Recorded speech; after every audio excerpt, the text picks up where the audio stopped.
I'd like to call to order the County Commission Budget and Budget Advisory Committee. I want to read a statement here first, prepared by our attorneys, to make sure we understand what's occurring tonight in this meeting and the meetings to follow. This meeting is being conducted pursuant to the guidance from the Controller's Office and in accordance with Governor Lee's Executive Order number 51. This Budget Committee and Advisory Committee meeting, as well as the regular July meeting and August work session of the Dickson County Commission conducted today on July 27th, 2020, with proper notice, is being held electronically. This meeting is being live streamed and recorded on the county's YouTube channel as necessary to protect the public health, safety, and welfare in light of the coronavirus. Only county personnel, officials, and the press are physically present at this meeting. Further, I'm requesting that the Dickson County Commission include this determination in the minutes of the meetings. We understand that we, the members of Dickson County Commission, serve the citizens of Dickson County and need to continue to do the work of and for the county, which is why we're live streaming this meeting for the benefit of the public through our YouTube channel. A recording of this meeting will be available on YouTube channel, and physical copies will be available at the Dickson County's Mayor's Office within 48 hours of this meeting for any citizen who is interested in viewing or copying. I appreciate everyone being patient and working through this process. Now the meeting's called order. Madam Clerk, could you call the roll, please? Yes, sir. Mr. Simpkins. Here. Mr. Eby. Mr. Eby. Mr. McElwain. Mr. Buckner. Mayor Ryle. Here. Thank you. For those that may have not ever attended a county commission meeting or watched one of the budget committee, we developed this 10 years ago, that the budget committee, we were trying to include everyone in that. By law, the budget committee is 4 commissioners and the county mayor. What we've done is we have four, as the law provides, that's how we have it set up. But we value the opinion of the rest of the commission on this. So 10 years ago, we set up not only a budget committee, but a budget advisory committee. Every year, the 4 members of the commission will rotate on and off. So every 3rd year, they would have been around where we've been served, where everybody is served on that. The remaining people on this is the budget advisory committee. They're here to ask questions on the budget and be a part of that, but they have no voting duties until this goes before the full commission. So at this point in time, we're opening it up. Dr. Weeks is available, I believe, online, and to represent the school's budget that's been discussed at 2 prior budget meetings. Dr. Weeks. Thank you, Mayor Ryle and Commissioners. Since last time that presented the budget for the school system to you, we have had an opportunity to revise revenue numbers. And since that time, we have cut more than $1.18 million from our budget that we presented last time. We'd like to summarize the cuts that we taken from our budget at that point in time. As mentioned last time, we cut employee raises. So teachers will only be receiving their step raise in the county school system. We cut two ELL teaching positions, 2 instructional coaches, our homebound teachers. We've cut out all library books. We've cut out our curriculum stipends. We've cut out tutoring. We have cut out our distance and remote liaison. We've added that back through the CARES Act. We've cut a position and named a certified behavior analyst, a middle school skills program, which was 1 teacher and 2 teaching assistants.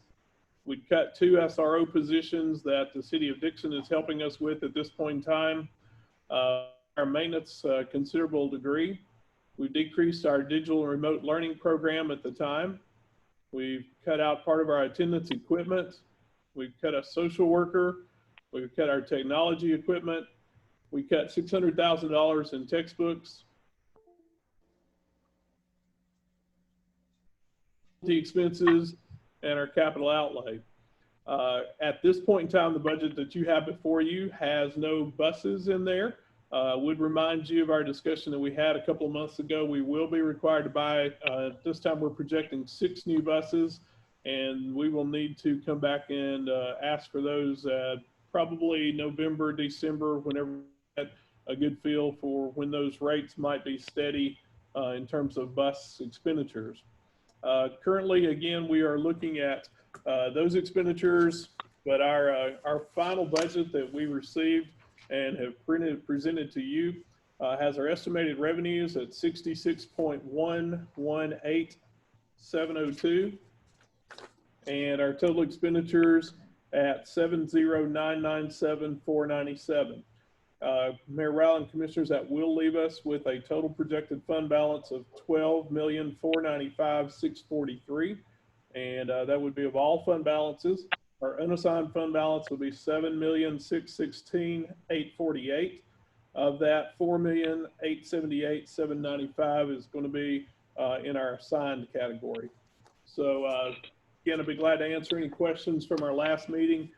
We do have our final revenue estimates from the state of Tennessee, and we probably will receive a little more grant funding from the state of Tennessee, depending upon some grants.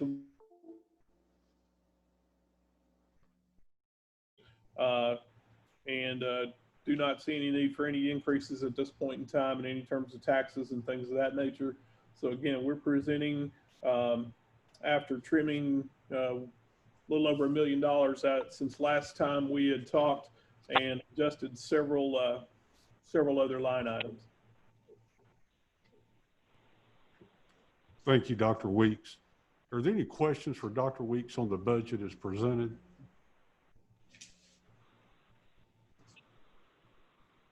Commissioner Simpkins. I guess my question is all this will be put in place as set out to start the schools as they are? If you get into these school semesters and it changes, and you have to close school, what will take place then? And do you have a plan for that? Yes, sir, we do. And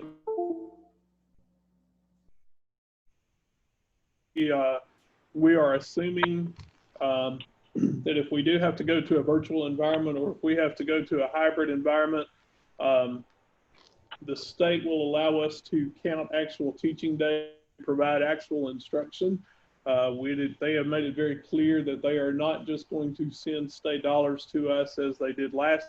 We must continue the teaching learning process. And again, it will be much more stringent than it was last spring. That's for all school systems, not just Dickson County schools.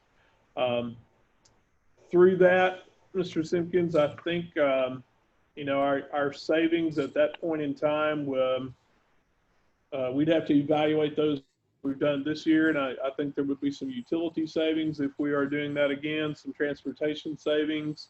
But again, a lot of the fixed costs that have to do with the nature of running a school system would still be present. That was a bit unclear. Did y'all pick all that up? Would somebody like him to repeat that final portion again? Dr. Weeks, could you repeat your final portion? I think we lost you a little bit and it got really staticky. Could you mind following up just one more time for us so everyone can understand? Yes, sir, I'm sorry. In short, if we are back in a virtual environment, we do know and we understand that we will have to continue to provide educational services. There will be some cuts and some expenses that would be saved, maybe in transportation, maybe in utilities, but we are required to carry on providing educational teaching and learning services for all of our students, and that would continue. Thank you, Dr. Weeks. Was there any other questions from the budget or budget advisory committee, Dr. Weeks?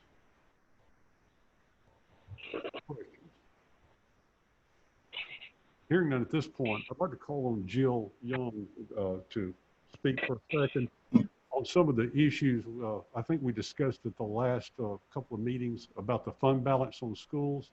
I'd like her to kind of walk us through that if she would. Ms. Young? Yes, as the mayor said, my name's Jill Young, and I am the Assistant Budget Director for Dickson County. We have spoken to the schools about how we disagree on the calculation of their total fund balance. We spoke with them on this privately, and then at the last budget meeting we had, if you'll recall, I presented some numbers to you as well. So when we received this latest version that they've just presented to you, we decided to bring in a independent third party to look over these numbers, just so that you all have the facts when it comes to making an educated decision. So Keith Wilson is a CPA from Nashville through a firm called Maggart and Associates, and he's joining us online through Zoom. Hello, everyone. We've been asked by the mayor's office to provide comment regarding the ending fund balance for the 20 budget you have. You'll notice that ending fund balance has a balance of $12,495,063. We have looked at that calculation and believe the ending fund balance should be $7,616,848. So how do we get there? Okay, starting with the 2018-19 audited fund balance of $16,229,235, we need to deduct the 2019-2020 fiscal year budget deficiency of $3.7 million, and then from that we can deduct the 2020-2021 proposed budget deficiency of $4.8 million. That gets us to the $7,616,848. The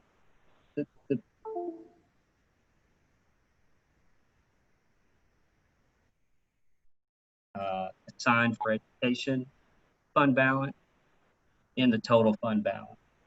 We believe the fund balance after this, for this proposed budget, should be $7,616,848. Do y'all have any questions for the accountant from Maggart and Associates or for Ms. Young? Ms. Young, would you mind summarizing that again for us? Yes. So one of the reasons why we wanted to present this to y'all again and in a different way is the importance behind it is that because of a addition and subtraction error, that it looks like the school's financial position is better than what it actually is if they spend this way. And y'all's job, as you know, is to try to prevent raising taxes. So we just wanted to let you guys know that this isn't, if they spend the $4 million, they aren't going to have a $12 million fund balance left over. It's really closer to a $7.9 million fund balance. I think he cut out on a portion of it, but what we have found to be what we think the issue is that the unassigned and the assigned are getting double counted. So as he was saying, they're starting out with $12 million, spending $4 million in the hole, and then saying that they have a $12 million left over. So the assigned portion is getting added back to that to keep them at that 12 million, which we don't think, and this accountant doesn't think either, that that's correct. Any questions from Ms. Young? So if I understand you right, Issues, please, sir. the unassigned is not designated spending money? So the unassigned can be spent on just your regular operating expenditures, but what the issue is here is that your assigned and your unassigned make up your total fund balance. They're within the same number. So they're showing that they have assigned funds of 4.8 million and then unassigned of 7.9 million to equal 12. Well, really that 4.8 is inside that 7.9.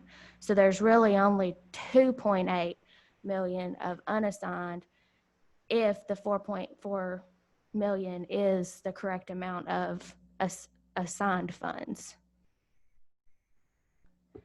But we would love the schools to, propose their questions as well. Dr. Weeks, would you like to respond? Think there is any disagreement at all. I think we understand our ending fund balance at this point in time is anticipated at being $12.4 million and some change. We understand that we are rebudgeting $4.8 million of that, and our anticipated fund balance at the end of the year will be $7.616 million, in addition to any other revenues that we receive. There is no doubt, debate, or discussion about that we are not on the same page. I believe we're exactly on the same page, and I have no doubt about that at all. The numbers that are presented in the same manner that the county audit is presented, and the county audit presents an assigned fund balance and an unassigned fund balance to give a total fund balance. So if you follow back for the last 7 years, each fund balance is presented that way in the county audit. I believe in Exhibit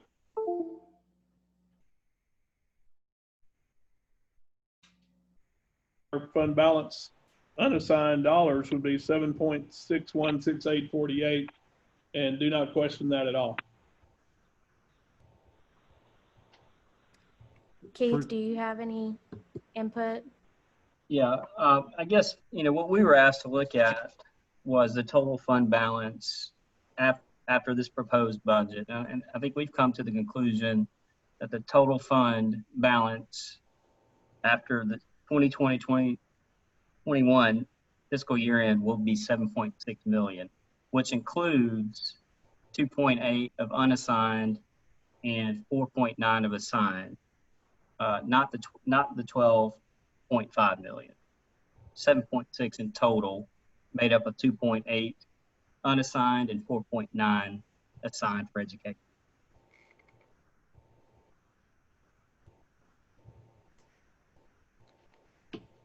Commissioner Beatty?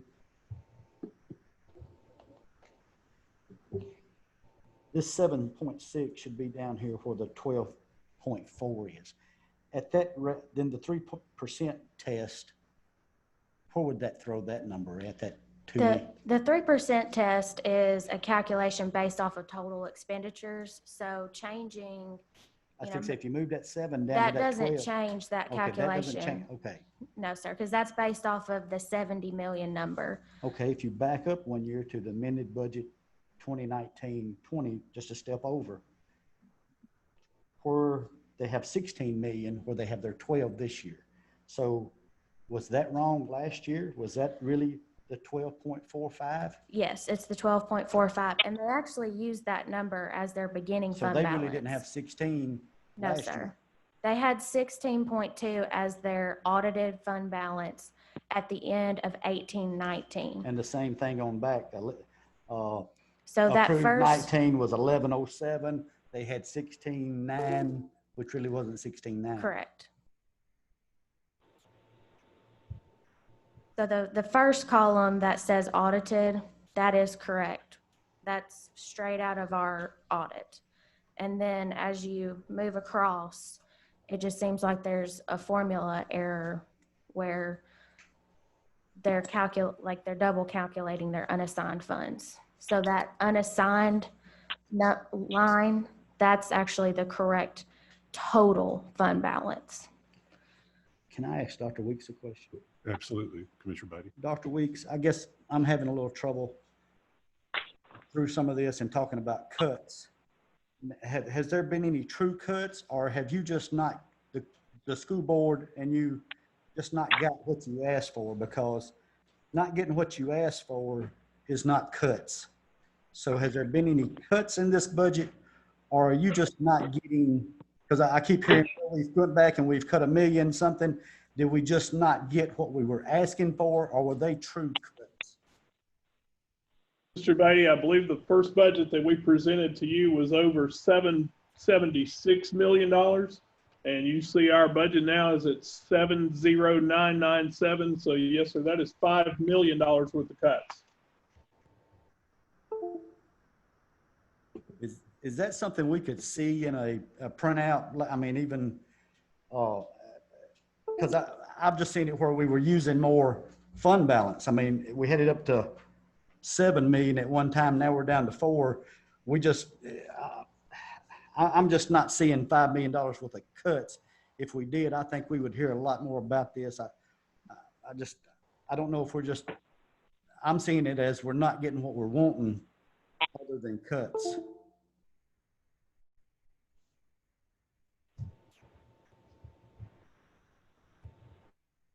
So Mayor, I got a question for you. Yes. If we stay at the 7.6, where does that put us going forward? Are we still at the 41 cents tax increase next year because they're going to spend down their fund balance? That's what's happening. That is the concern that Ms. Young's brought forward. As you work down in the fund balance, we know each year historically that you don't spend as much as you budgeted, and you typically take in a little more revenue. We can absorb a portion of that, knowing that that's the way the school's chosen to budget. We do a little differently over here on the general side. But if you exceed it by so much, at some point in time, you're going to meet yourself going the other direction where you use too much. So again, I think we're in a position there. If you actually spend $4.6 million and we continue on that downward slide, it would put us in a situation in about the next budget year, to have a sizable increase to make up for that $4.6 million. Because if you go in 4.6 or 4.8, I believe, and you're left with 7.9, well, you do that another year, it's going to meet yourself going another direction. I think one of the things that Ms. Young can also tell us about is revenue, or what the state did and what the county's doing on revenue. Because I think most everyone knows that the biggest portion, I'm going to rough it out, about 70% comes from state and about 30% comes from county government. And I'll let Ms. Young, she has the figures on that. Yes, so this year, when we received our estimate from the state on how much BEP funding that the school was going to receive, they did cut the school a significant amount, a little over $1 million, or around $1 million. And that is because of the ADM, which is the average daily member. The amount of students that the school is getting has decreased about 100 students since last year, according to that estimate. We calculated our maintenance of effort, which is our local match plus what the county gives to the schools.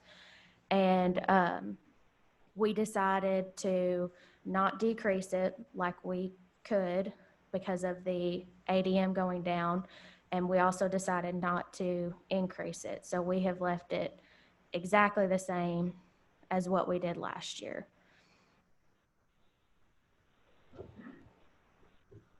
Is there any other question for Ms. Young or Dr. Weeks? Is there anything you would like to add?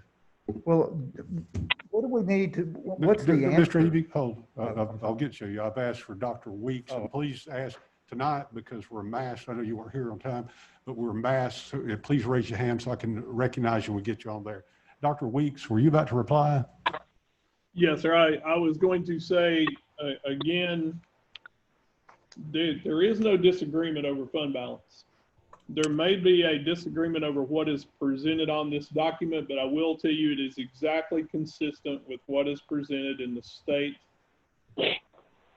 county budget audit. Our unassigned balance, we do agree, will be 7.616848 if we were to receive no more revenue, if we were to spend every exact penny. I think if you look at the last 7-year track record, you will see that we've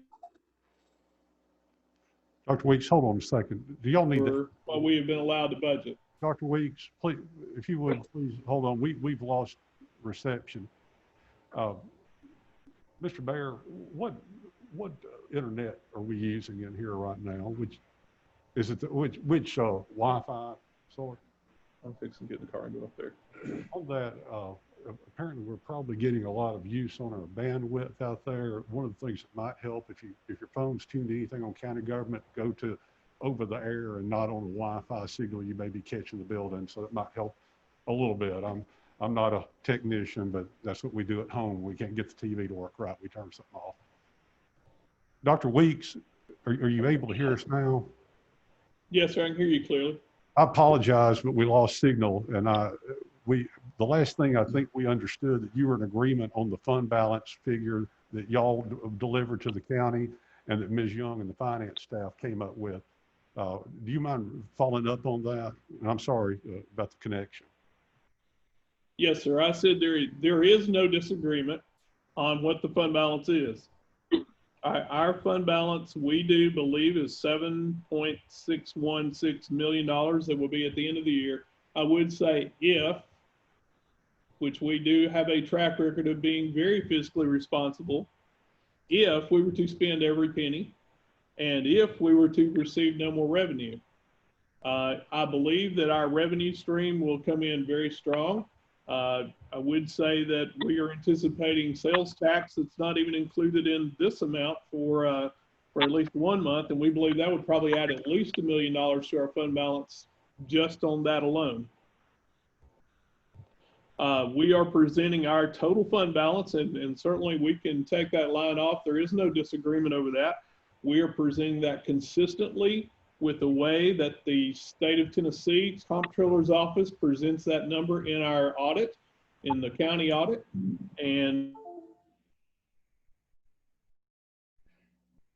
we'd be more than happy to produce those documents. We are not in disagreement at all. I will tell you, we have a history of being very fiscally responsible before me, and I'll be more than happy to share these with you if it so pleases the commission. We have charts for the last 9 years that show our audited fund balance, how it's consistently gone up.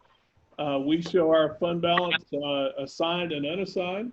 We show our amounts of revenue for both sales tax and property tax compared to what we've been budgeting as compared to our actual dollars that we've received. And I will assure you that it is our intent not to spend everything, just as we never intend to spend everything, and that we will have a positive fund balance at the end of the year. I have no doubt about that. I would say we've continued to do that while we have bought land for schools, while we have furnished those schools, while we have made several improvements to our schools and other things. And it is not at the expense of taxpayers. We have operated on the same dollars with the growth that's allowed without coming before the commission for the last 10 years. And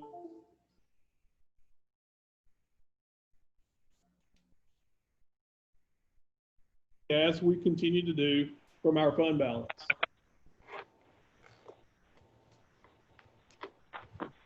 Any questions for Dr. Weeks? Commissioner Eby? It seems like there's a discrepancy there. And my question is, if the fund balance keeps going down, then what's our alternative? I mean, what can we do to backstop this? As Dr. Weeks stated, they do tend to budget higher on the expenditure side than what they actually spend. And our maintenance of effort is conservative, and they tend to collect more revenue in sales tax and property taxes than what is budgeted. So that's why in years past, even if they budget as if they're going to have a deficit, they do turn around and have an increase, or they break even when everything is actually spent and is audited and those numbers shake out. However, when a budget is presented to you, you have to base it off, if you approve that budget, they have the right to spend it that way. So even if the actual numbers are going to shake out differently, you still need to keep in mind that what's presented to you and what's approved is what is kind of set in stone. Any other questions, Commissioner Eby? Thank you. Yes, Commissioner Simpkin, Commissioner Bailey, I'm sorry. Miss Jill, I know there's numbers in my thing and it's yours. There's usually a percentage that we like to stay at or that we want to try to stay at. How far off are we? Where do we want to be? Where do we, I don't just know have there's a that. number that we kind of like to be at, and I just, Right. I don't have that specific number. I know if you were to look at counties' budgets, that we state that percentage down at the bottom, and we aim to stay at 45%. And I think that that's a safe number. But really the schools, the 3% test is more of their guidelines. Our 45% is more of an in-house best practice and not something that's required. So I don't have that percentage offhand. but the 3% test doesn't have anything to do with this fund balance. Is that maybe what's going to be, they're coming back to them at the end of the year? So the 3% test, I can explain that. We could not pass a budget if their fund balance was going to go below the 3% test. So you have to start every year with at least 3% of the expenditures that you spent in the last year. So that number is calculated every year based off of what the total expenditures are. So this year they're 70.6 million. So that at 3% of that is that $2 million number. So this year, with the ending fund balance being 7.9, then that's plenty to cover the 3%. However, if they were going to ask to spend more than the 4.8 million, and that left them with like a $1.6 million fund balance, then you would not legally be able to pass that budget. So that's just like a check that the state requires so that you never go below the 3% of your total expenditures. thank you. You're welcome. Any other questions for Dr. Weeks, Ms. Young, or myself? We also have the CPA is still on if you have questions for him as well. Thank you. Thank you, Ms. Young. At this point, I want to let Mr. Reagan, I want to explain one other thing. I need Mr. Reagan to go through this.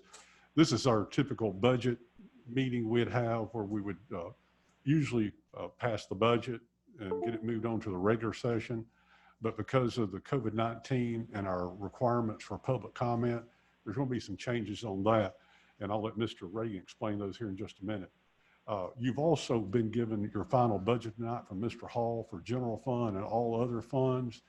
It is virtually the same as the one you approved a few months ago, or the budget committee had a few months ago. There's been some minor changes on that, but the best things that come out of that is as the fiscal year has moved on, we have better revenue numbers and better debt numbers, and so we were able to incorporate that into this budget.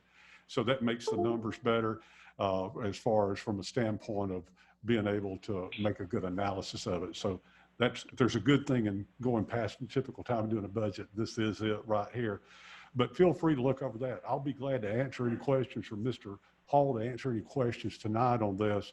But but what I would suggest is, because we can't pass a budget tonight from what Mr. Reagan's going to tell you, I would hope you would take time to look at it and contact Mr. Hall, Ms. Young, or myself if you have any questions on it. But if you see anything you'd like for me to discuss right now, we'll be back on August 17th with another budget meeting in anticipation of getting our budget and the school's budget passed. So is there any questions for us at this point in time?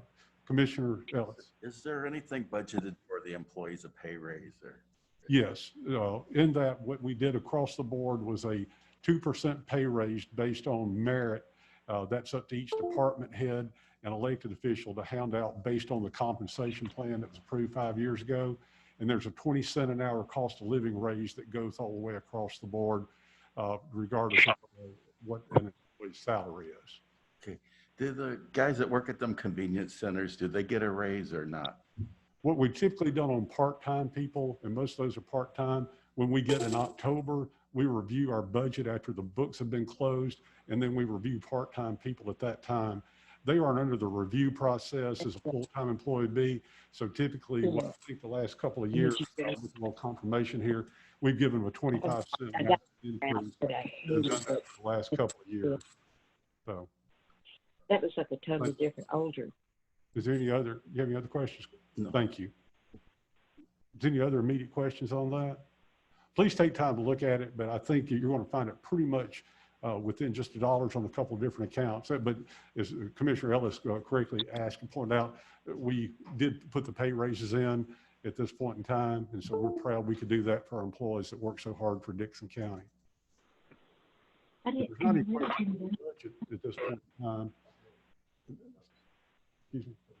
Yes, I'm going to have Mr. Reagan go over the legal aspects of this meeting as far as how we have to have it noticed and have a public hearing. Mr. Reagan.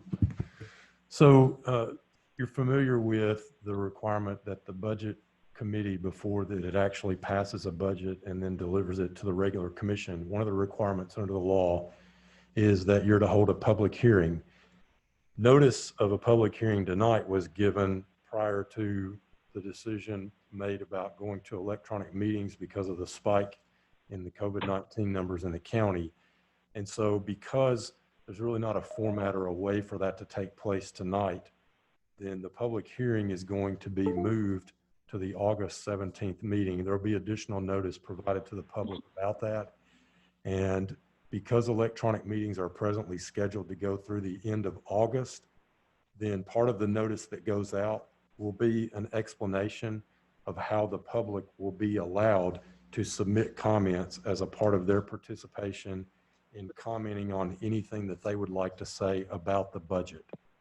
And then at the meeting on August the 17th, those comments will be made a part of the budget committee's records at that time, and you'll be made aware of what those comments are.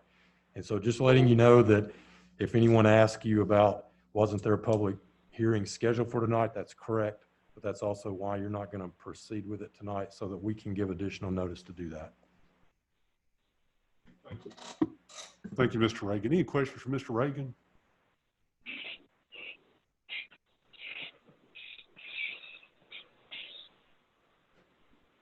Commissioner Eby. What are the vehicles for the public notification? Like paper, or, I mean, how do we do that? I'm just Are curious. you talking about that we'll use for the August 17th meeting? Correct. Yeah, if there is sufficient time for notice to be published in the paper, then notice is typically done in a newspaper of local circulation. But notice can also be provided through posting it on county buildings, by posting it on a county's website. Sometimes notice is posted on the county's Facebook site. And so what you're trying to do is demonstrate that you're attempting to provide the notice broadly to the public. Yes, sir. Any other questions? I think what we'd like to do at this time, because of the limitations of what we can do in this meeting, is ask this meeting be adjourned and us come back on Monday, August 17th at 6:30 to take up the budget at that point in time. That's our next scheduled meeting. I think y'all recall, because this meeting was delayed at the beginning of the year so we could have more time to work on the budget of schools. We are a week later than normal. And so at the end of tonight, we'll be having August work session and then have a 3-week break and then come back on Monday, August 17th. So at this point in time for the budget committee, I have a motion to adjourn. Motion by Commissioner Buckner, second by Commissioner Shepherd. All in favor on the budget committee, vote by stating aye. Opposed? Thank you. At this point in time, before we go into the regular session, I want to make sure that we talk to our technology people. Is there technology on? It's on there, but we lost the connection again. If you lose it once, YouTube kicks you off. So what we'll probably have to do is when the meeting's over, we'll upload the whole thing to YouTube as soon as we're done. Mr. Fisher, you mind going out and letting the crowd know?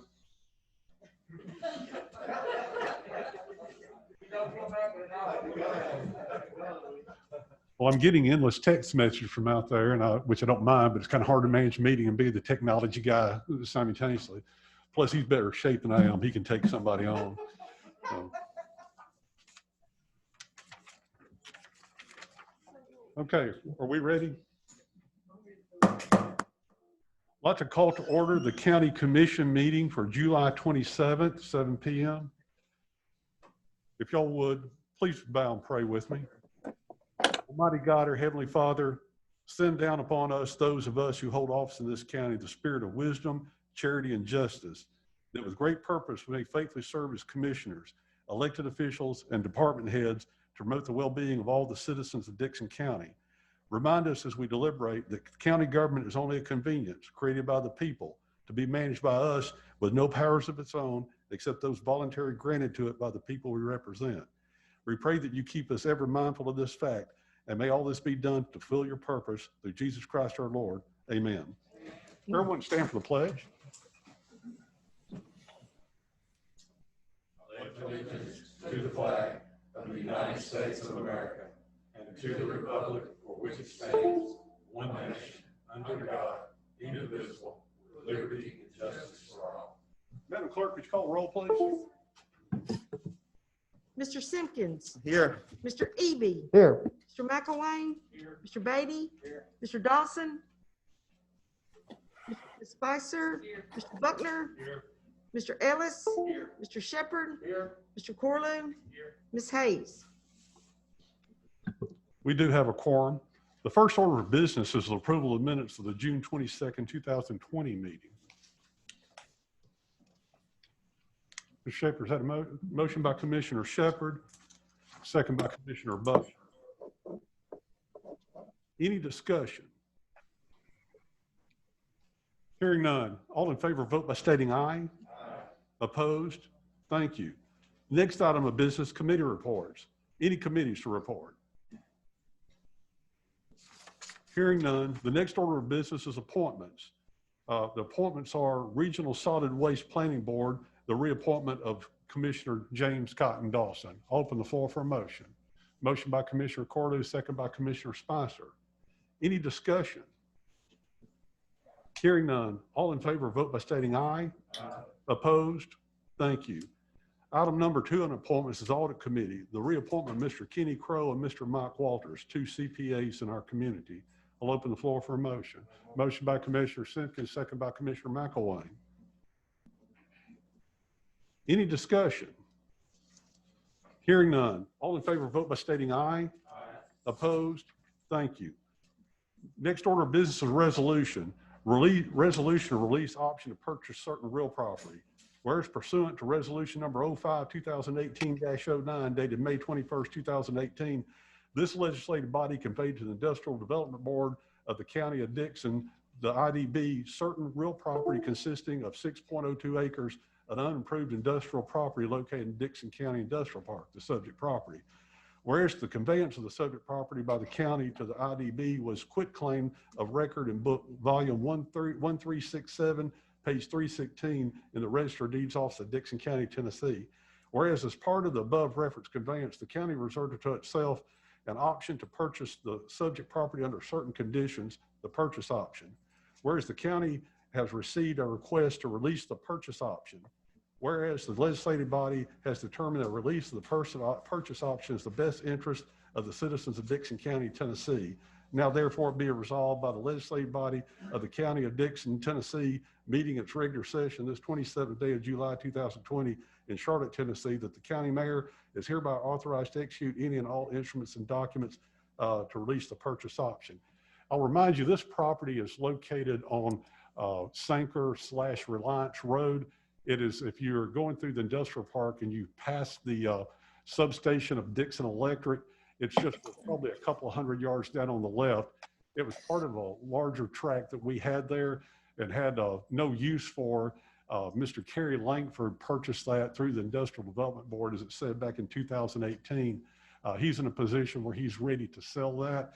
We looked at that property again, myself and Mr. Wilson, our Industrial Development Officer, and we don't deem it anything that we would need anywhere in the foreseeable future. So that's why I'm bringing this forward to ask for that release so Mr. Langford can sell that property. Be glad to answer any questions. We'll open the floor for a motion. Motion by Commissioner Corlew to have a second. Second by Commissioner Buckner. Any other discussion or questions? Any other questions? Hearing none. Because of this situation of a mouth cover and face covers, be a roll call vote on this. Madam Clerk, call the roll. Mr. Simpkins. Aye. Mr. Key. Mr. McElwain. Mr. Brady. Ms. Spicer. Mr. Buckner. Aye. Mr. Ellis. Mr. Shepherd. Mr. Corley. Ms. Hayes. Oh, she's not here, I'm sorry. Ms. Hayes is on. She's on. Ms. Hayes, would you like to unmute yourself and vote?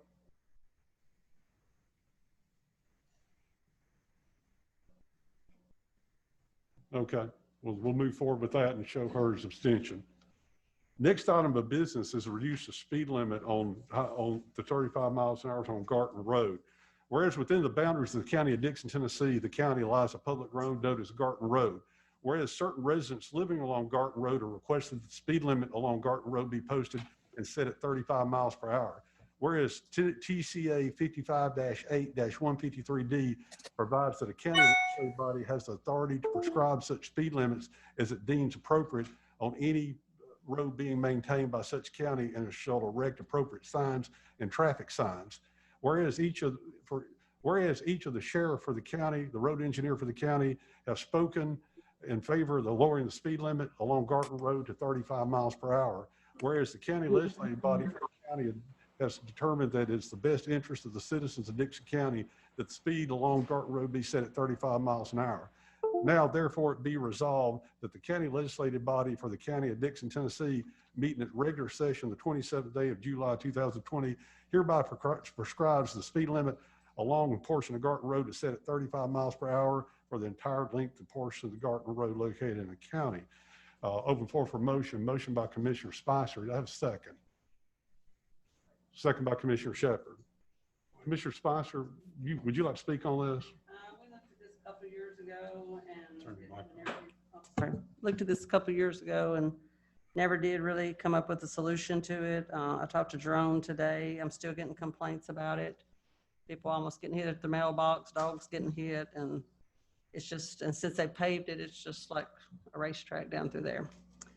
So other than me and Jerome talked about speed bumps, but I don't think that's a good fix. So I'm going to try this. Is this going to coincide with the portion that's in the city? Mm-mm. The portion of the city is set at 30 miles an hour. Okay, that's what I wanted. We have a proper motion second. Any other questions on this? Any questions or discussion? Hearing none, all in favor vote by stating aye. Aye. Opposed? Thank you. Next resolution is resolution to set weight limit on portion of public roads known as 2 Mile Road and Hogan Road. Whereas within the boundaries of the county of Dickson, Tennessee, the county lies a public road known as 2 Mile Road that runs from Highway 46 south in the city of Dickson, Tennessee to Hogan Road in the county. Whereas also within the boundaries of the county lies a public road known as Hogan Road that runs from Highway 96 in the city of Burns, Tennessee to Porter Road in the county. Whereas this legislative body has determined that the width and construction of 2 Mile Road is not adequate to support industrial truck traffic to include 18-wheel tanker trucks. Whereas the legislative body has determined that the width of the construction of Hogan Road is not adequate to support industrial truck traffic to include 18-wheel tanker trucks. Whereas Tennessee Code annotated 55-7-205, parenthesis A, parenthesis 8, parenthesis B, provides that the county legislative bodies have the same authority to lower weight limits as the Tennessee Commissioner of Transportation as it relates to county roads. Whereas this legislative body elects to exercise the above referenced authority, placing a weight limit on 2 Mile Road and Hogan Road has determined such action is the best interest of the citizens of Dickson County. Now, therefore, it be resolved that the county legislative body for the county of Dickson, Tennessee, met in its regular session the 27th day of July 2020, hereby establish a gross maximum weight limit for motor vehicles traveling on a 2-mile road of blank pounds and a gross maximum weight limit for motor vehicles traveling Hogan Road of blank pounds. Be it further resolved that the foregoing weight limit shall not apply to any farm trucks or farm equipment used in connection with agriculture pursuits, usual and normal and owner farming operations as such terms are used in Tennessee Code annotated 5-1-119. Be it further resolved that the appropriate weight limit sign shall be erected by the County Highway Department along the sections of 2-Mile Road and Hogan Road located within the county, giving the proper notice as to the weight limits established by the legislative body. Be it further resolved that pursuant to Tennessee Code annotated 5-1-121, a civil monetary penalty fine of $500 for each violation of the weight limits established herein is hereby established, the same being an amount reasonably related to the enforcement inspection cost the county will incur in the event of violation. Be it further resolved that the above described civil monetary penalty is in addition to any further civil claims the county may have related to any actual damage to 2-Mile Road and or Hogan Road resulting from a violation of this resolution. Be it further resolved that the costs associated with creating and installing the weight limit signage shall be the expense of the county to be paid from the Highway Public Works Fund, Fund 131. And be it further resolved that this resolution shall take effect immediately upon passage, the public welfare requiring it. Open the floor for a motion. I'll make a motion to approve. Motion by Commissioner Eby. Do I have a second? Second by Commissioner Spicer. Any discussion? Commissioner Beatty, and please use your microphone, sir. Right here where it says, be it further resolved that the foregoing weight limits shall not apply to any farm trucks or farm equipment. I'd like to add forestry in there. That's a motion. It's a motion to amend the resolution to add, and how would you like it stated? If it could be, limits shall not apply to any forestry or farm trucks or farm equipment.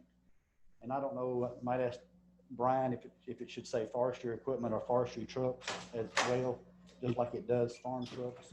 Thank you. That's an amendment by Commissioner Beatty. Do I have a second? Second by Commissioner Shepard. We're open for discussion on the amendment. Mr. Reagan, would you like to reply to Mr. Beatty's request? Right, so you're simply asking to change that one section to add as an additional item forestry. Yes, sir. And so if the motion passes that way, then that additional information will be added to that section of the resolution. Yes, that forestry will be exempt from that. Correct. Yes. Well, thank you. That's a proper motion, a proper second.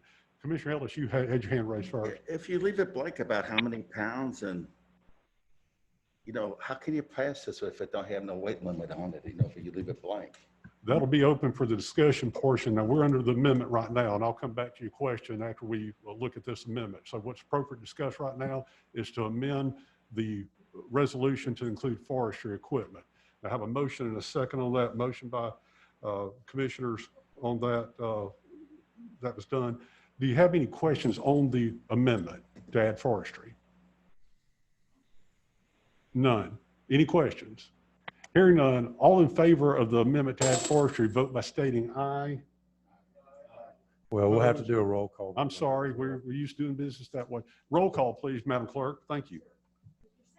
Aye. Sorry. Mr. McElwain? Mr. Bates? Mrs. Spicer? Mr. Buckner? Aye. Mr. Ellis? Mr. Shepard? Mr. Corlew? And Forestry.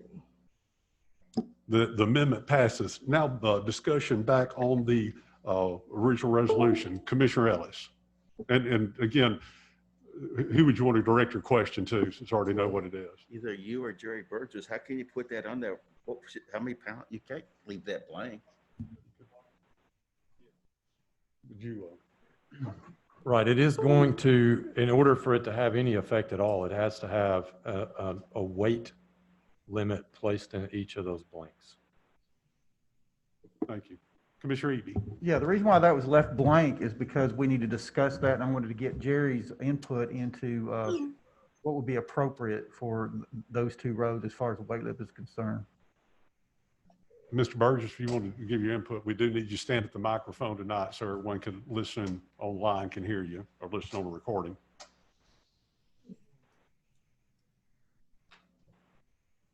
Is it on? I guess it is, ain't it? All right. This weight limit, I've got one problem with it. No matter what you set it at, who's gonna be out there to enforce it? Who's gonna be out there with scales to check it? I've called the state, they don't have none, no portable scale. Who's gonna be out there to check it and who's gonna enforce it? Well, that's not really the purpose right now. The purpose that we're asking you is what would be an appropriate weight limit for that road? And I know probably after we take this vote, and I would like to remain open an amendment to allow you and an engineer to go and do a visual inspection of the road and try to decide really what the weight limit could be on that road. But right now, we just kind of need an idea of what, you know, your thoughts are on what a weight limit needs to be on that road. Well, our trucks legally, we can haul about 22 tons. That's what we can haul.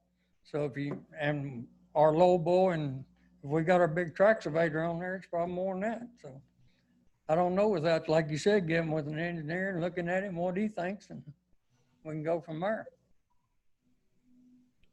What is that, 22, what did you say, how many tons? 22. How many pounds is that? Do I? How many pounds is that? Oh, Lord. I'm not a mathematician now. 44,000. Yeah. Yeah, we can gross 22 tons, I think is what our trucks can gross. Huh? That's our dump truck. Your dump trucks. Yeah. That's not counting. I don't know what our low boy and our track hole and stuff like that weighs when it's loaded, in case we have to go out with it.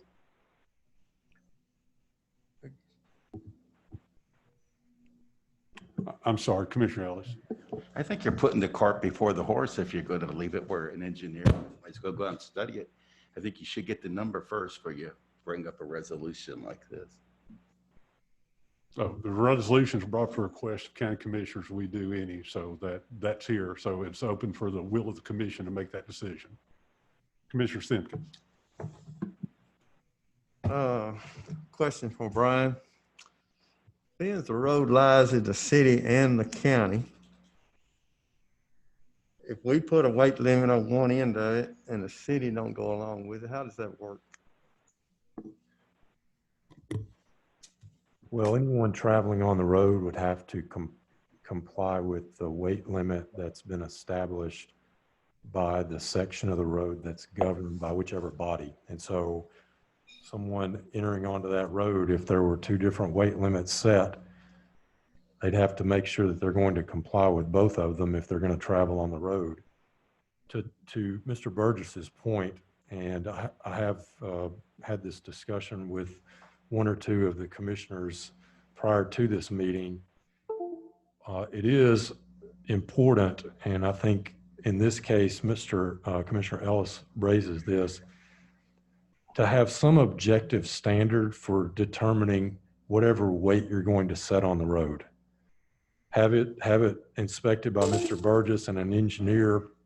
My understanding, at least by statute, is that TDOT will provide assistance if the county requests it to come up with that. But being able to point to an objective standard or an inspection for purposes of coming up with that amount is important for purposes of enforcement later. And so that process should take place in order to establish it. And then on the back end, the enforcement issue is an entirely another question. But when you set a limit, especially if the limit's set arbitrarily without having some objective standard for doing it, you may have unintended consequences for other people who are presently using that road that we may not even be thinking about. And so it's just an issue to consider. And so I put that before this body as part of its consideration. Also, Commissioner Simpkins.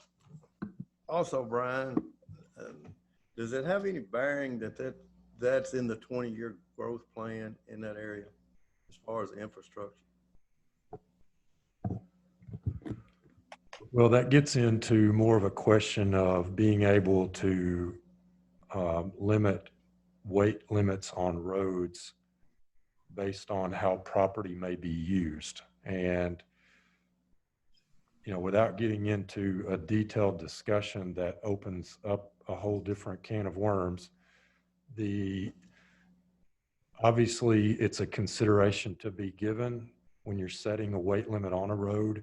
And that's why I back up to, if you're going to set one, make sure that you have some data to rely upon for why you chose that limit, to give yourself the best opportunity to be able to enforce it.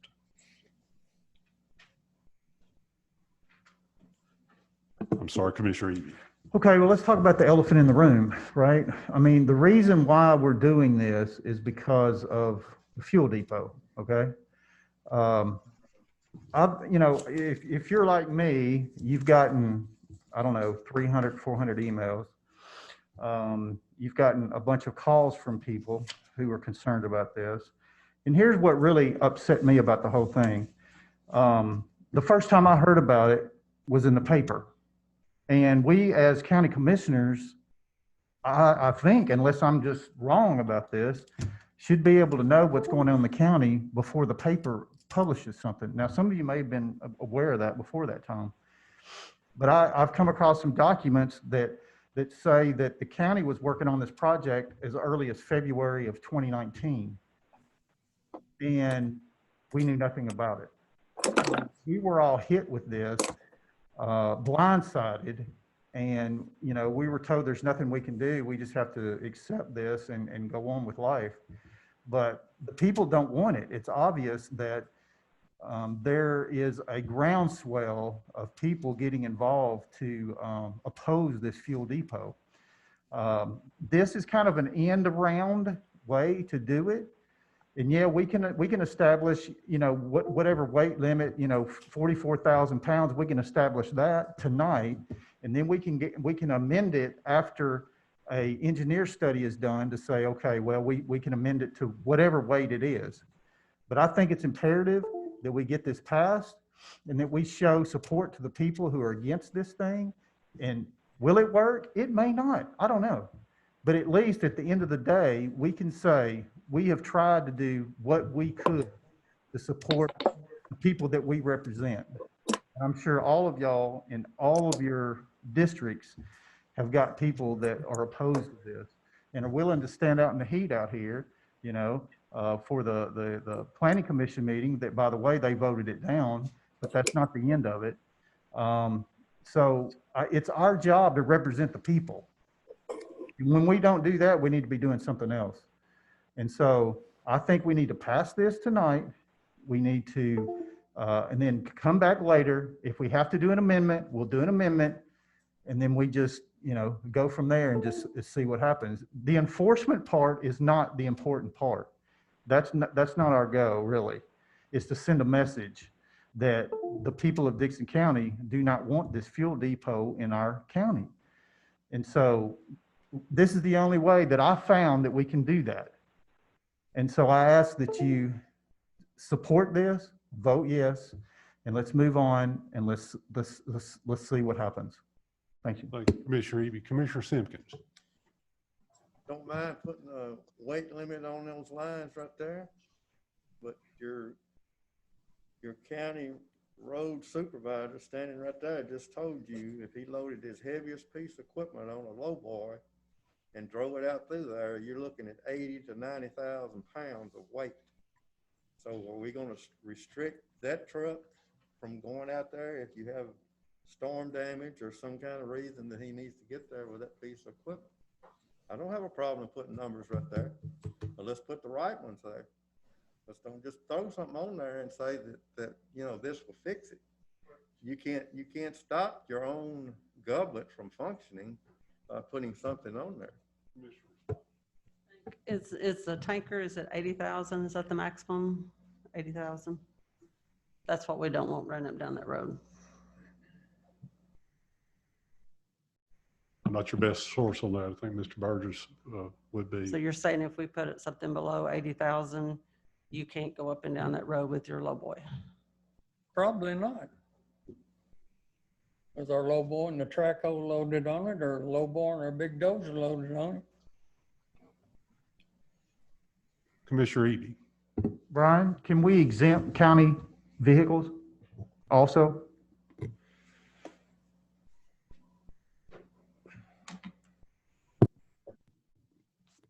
The more that you exempt, we can certainly add that. I mean, we're adding forestry to it. But if the point for setting the weight limit is we're concerned that the weight's going to tear the road up, and that gets back to setting it based on an objective standard, then that really should be the measure of how you decide what the weight should be. Yeah, but there's a difference in every once in a while and 100 trunks a day. It's a totally different thing. So I make a motion that we add an amendment to exempt county vehicles from the weight limit on the road. Motion by Commissioner Eby to exempt county vehicles on the road. Do I have a second? Second by Commissioner Spicer. Any discussion or any questions? Hearing none, Madam Clerk, call the roll, please. Mr. Simpkins, Aye. Mr. Eby, Mr. McElwain, Mr. Beatty, Ms. Spicer, Mr. Buckner, Mr. Ellis, Mr. Shepherd, Mr. Corlew. Thank you. Now discussion back on the original resolution. Any question or discussion? Commissioner Eby. Okay, so why don't we set it at 45,000 pounds then? You're exempt, you know, and I think that would be a number to start with. We could set it at 45,000. You go do your study along with an engineer and find out what the road will hold, and then we'll amend it based upon that. So I make amendment, we set the weight limits to 45,000 pounds.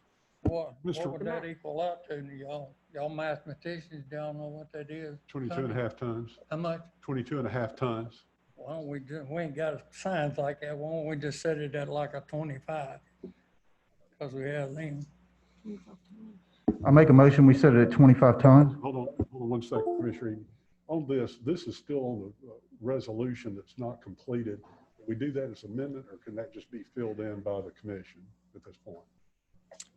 Yeah, so if what the resolution or the motion is to adopt the resolution as amended to include this weight limit in it, then that's a complete motion that could be voted on by the commission.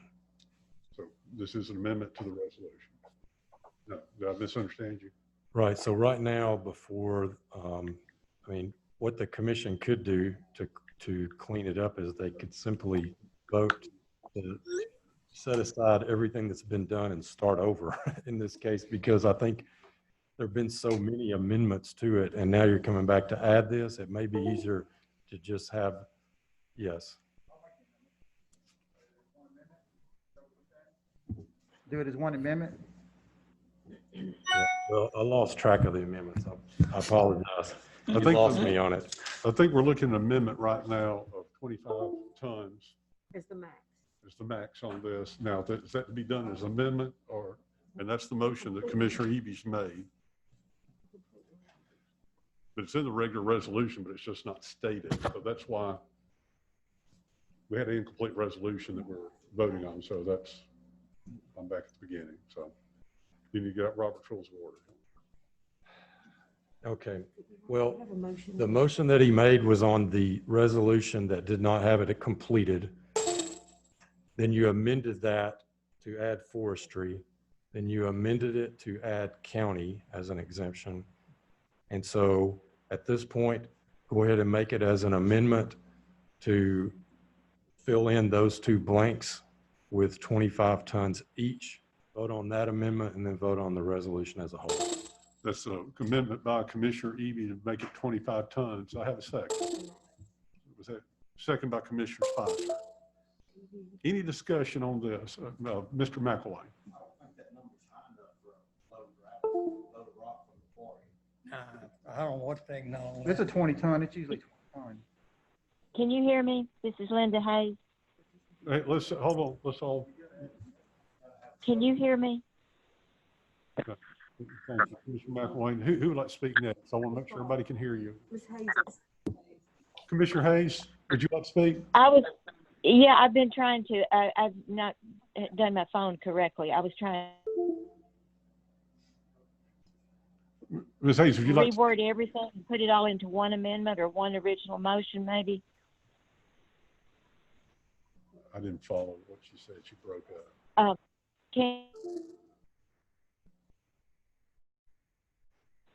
Is that what you're trying to do?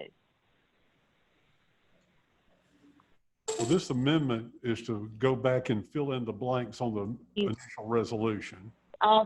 Yeah, can you put all the amendments into the resolution and make one resolution? We've already amended we've had two amendments on the resolution. One was to add forestry to this, and the other was to add county vehicles to show them as exclusions. So now we're looking at putting a weight limit on there, which I believe, and we don't really have a second at this. Well, I do have a motion second at 25 tons. Motion by Commissioner Eby, second by Commissioner Spicer. Okay, so the first two passed, and now we're going to vote on the third one, right? Yes, ma'am. Okay, well, just call on me this time because I think I'm connected now. Thank you. Commissioner Simpkins. I don't think we realize what we're doing right here. 20 ton is what a dump truck hauls. A concrete truck full of concrete probably is a 50, 60,000 pounds. Right? So if we're going to cut off your dump truck drivers, your concrete drivers, and people wants to build a house down through there, how are they going to get the material in there? The lumber trucks, fully loaded lumber trucks.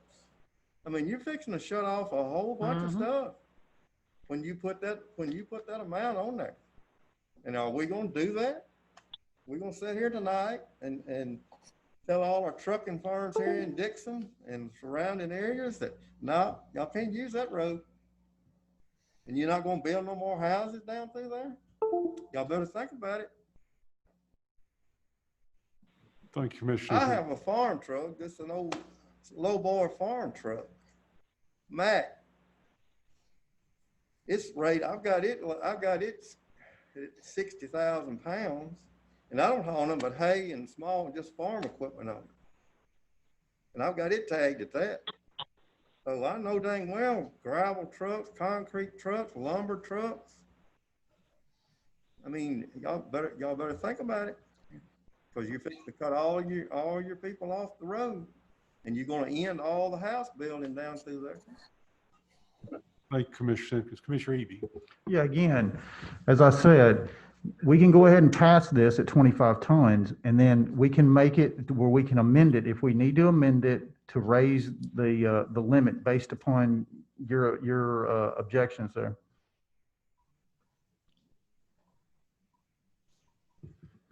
Any other questions or comments on this amendment? The amendment is properly motion second is to set the weight limit at 25 tons. That will amend the resolution. After we amend the resolution, but we need to come back and vote on the resolution as a whole. All right, that's good. Thank you for that. Any questions on this? Any more discussion? I do. If we can go back and amend it later, what we gonna do in between that time when they can't get out there? Please, one at a time. They're going to post those signs tomorrow. How long is the traffic study? How long is it going to take you to go out there and determine how much road it can handle? I mean, you're going to call all the dump truck drivers tomorrow morning and tell, hey, y'all can't go to 2 Mile Road. Y'all can't go to Hogan Road. Don't be going out there. We'll give you a $500 fine. You call out there. So if you want to do all that, that's what we're doing. Exactly what we're doing. Any other questions or discussion? Mr. Burgess, anything else? No. Thank you, Mr. Burgess. We had a discussion and questions on this. Any further discussion on the vote on the amendment? The amendment is set at 25 tons weight limit. Question called for without objection. No objection. Madam Clerk, roll. No. Mr. McElwain. Mr. Beatty. Mr. Spicer. Mr. Buckner. Shepherd? Aye. Mr. Corley? Commissioner Hayes. Ms. Hayes? No, no, Thank you. Madam Clerk's report the vote total.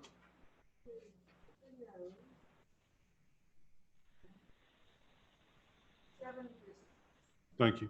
The amendment passes. Now back on the resolution as amended. Any further discussion?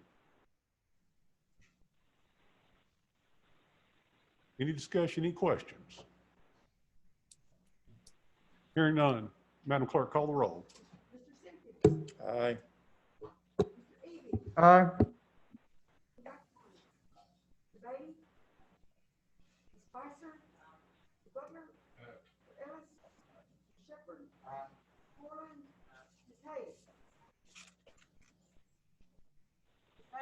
aye, aye. Thank you. Under resolutions, they're not listed here. We have two things that come up Mr. Hall would like to present for you. The first is the auction that we had on the Bell South building, the old library. I'm going to pass this out to y'all.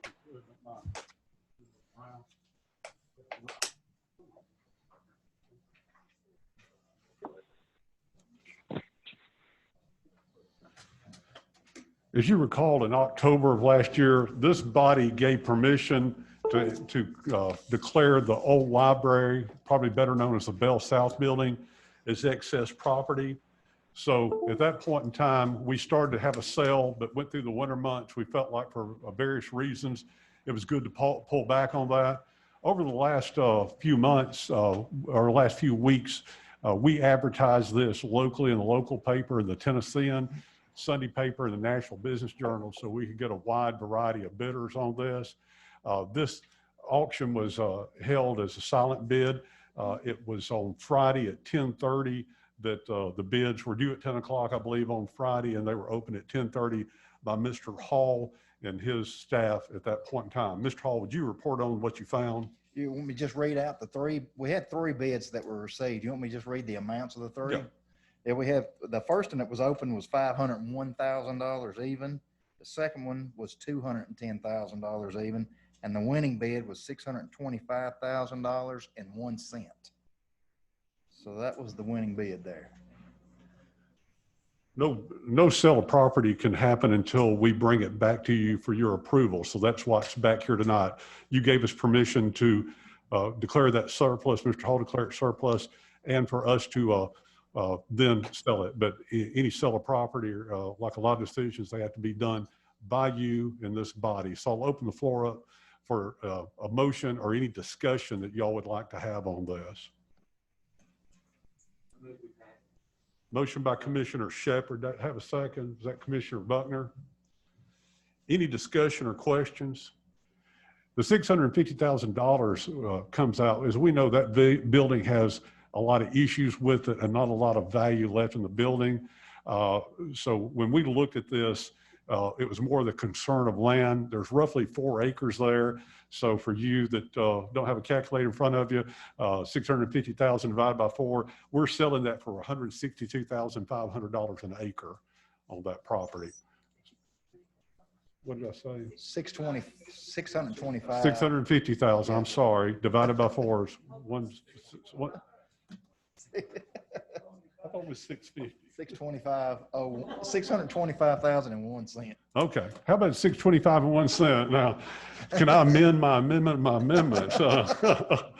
Thank you, $625,000. So I had that number in here incorrectly. So for those of us who are mathematically challenged, need a calculator, $156,250 an acre. And a contract has been signed and received by myself, and I will be taking that to, and the earnest money has also been received, and I'll be taking that to banker's title tomorrow morning. So we do have a proper motion in a second. Any further discussion or any questions? Hearing none. Madam Clerk, I'm sorry, call the roll. Mr. Simpkins. Aye. Mr. Eby. Aye. Mr. McElwain. Mr. Beatty. Ms. Spicer. Mr. Buckner. Aye. Mr. Ellis. Mr. Shepherd. Mr. Corley. Ms. Hayes. Aye. Thank you. Mr. Hall has one other smaller request he'd like to bring before you tonight. Yes, I just received this information today. Election Commission has a contract running out on the lease of their copier up on the hill here. I have a 60-month request here for terms on a CS Copy Star. Well, my glasses are fogging up. 3212i copier for 60-month term, as I said. It's $66 a month, $55 for the maintenance of it. And it would be with Dickson Office Supply. And that's off of a bid. We're piggybacking off of a bid we did earlier in the year. So it's just something that we've already bid out. Thank you. Open floor for motion. Motion by Commissioner Spicer. Do I have a second? Second by Commissioner Buckner. Any discussion?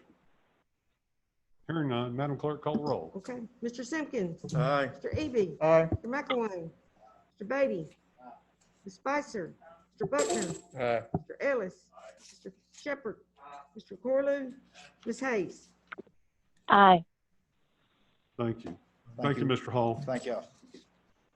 Now, under other business, the next one we have here is accepting the sheriff's resignation. We have not met since the Sheriff Bledsoe tendered his resignation. We got that letter, I think it was on July 1st, and it was effective, I believe, on July the 5th.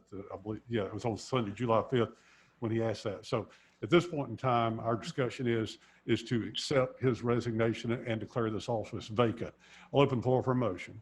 Motion by Commissioner Spicer, second by Commissioner McElwain. Any discussion? Madam Clerk, call the roll. Yes, sir. Mr. Simpkins. Aye. Mr. Eby. Aye. Mr. McElwain. Mr. Beatty. Ms. Spicer. Mr. Buckner. Mr. Ellis. Mr. Shepherd.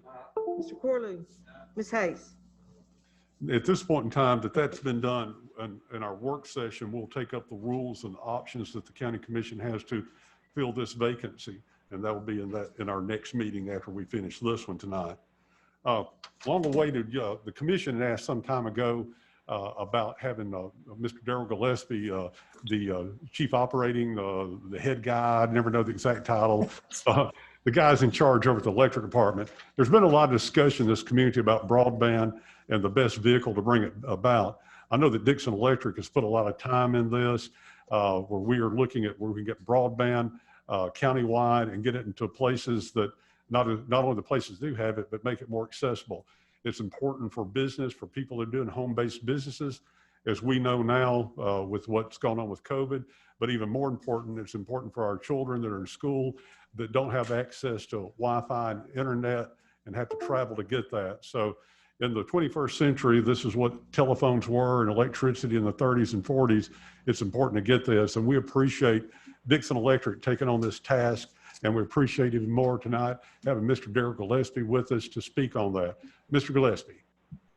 Can you hear me first? Yes, we can. Oh, very good.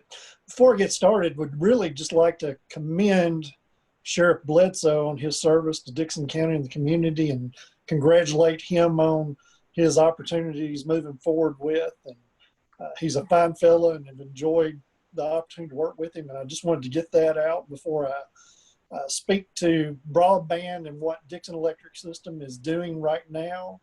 And I'm going to give you a little bit of the background of how we've gotten to where we're at and where we're at today. Several years ago, we put in an advanced metering system and we strung a lot of fiber optic cable throughout our distribution system. Most people don't know, but Dickson Electric System serves parts of 7 counties and 37,000 customers in those counties. And so we reach into some very rural areas and recognized at that time that, you know, having an advanced communication system could reap a lot of benefits beyond some of the things that we were doing on the electric system side. And utilize some of our excess capacity in our fiber optic network to help out the school systems through a third party to be able to connect all of Dickson County schools and some of the other school systems that we have in our footprint to utilize something that otherwise they would not be able to get and wouldn't be able to get the kind of capacity that we could bring to the table at the price we could help with in that. And so that was something we did several years ago. Most people weren't familiar with that, and we didn't really talk a lot about it, but it was kind of a building block on things that we were doing to try to better serve the folks in the communities that we provide electricity to. And much like Mayor Rowell said, you know, back many, many years ago, the necessity for electricity, which wasn't available everywhere, as we all know today, is just something we couldn't live without. Well, we really feel that broadband and broadband services are an essential service, just like electricity. And are important and more poignant that, you know, whenever you have a pandemic or you have things that happen to where, you know, people are more home-based now, the educational, the, you know, purchasing and telemedicine and all those activities that take place today in our modern society really need the support of broadband infrastructure to be able to support that. And so over the last probably 2 years, Dickson Electric System and the board of directors of Dickson Electric System have had discussions about would there be and should there be a place for Dickson Electric System to provide that type of service to the communities we serve.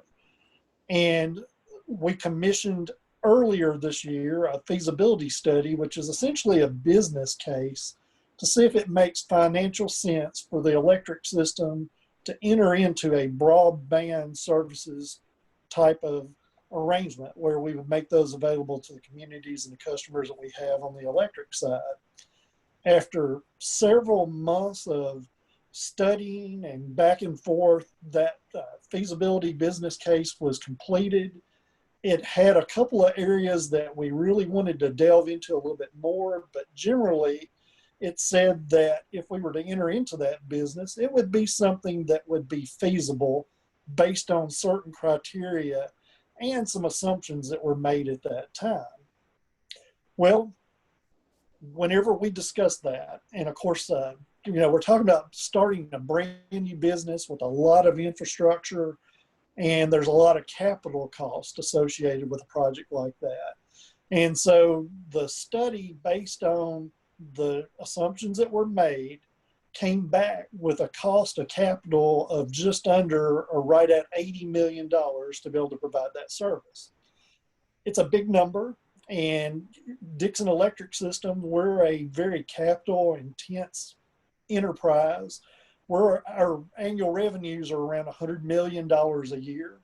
And so 80 million is a big number, but it's not necessarily a scary number for us, but it's one that causes us to obviously do our due diligence and, you know, make certain that in no way it would affect our electrical operations and the success we've had in electric operations, but be able to bring to the communities we serve this other service. So the step we are at today, sometime in the next few weeks, each one of our electric customers will be receiving information on how to participate in essentially a survey that allows them to give feedback to the electric system first to support, is this an endeavor you would like to see the electric system do? And then two, is it a service that you would take from us if we made it available, so that we can have a lot more confidence in the business case to know that we would have the customer.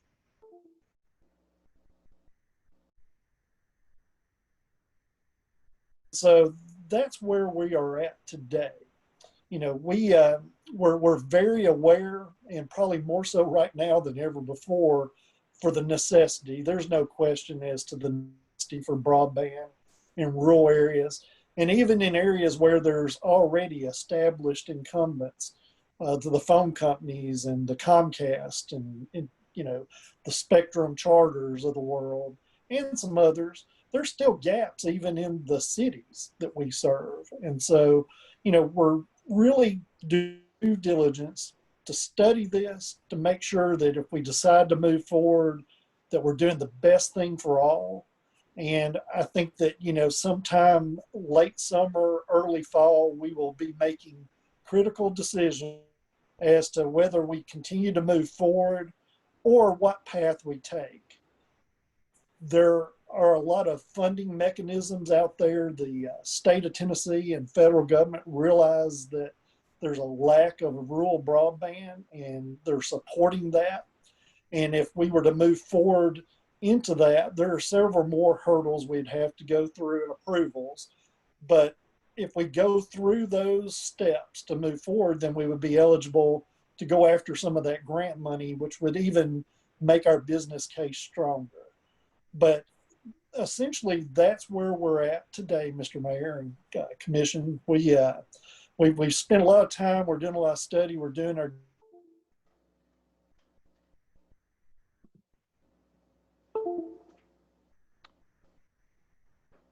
really serious discussions about where we go.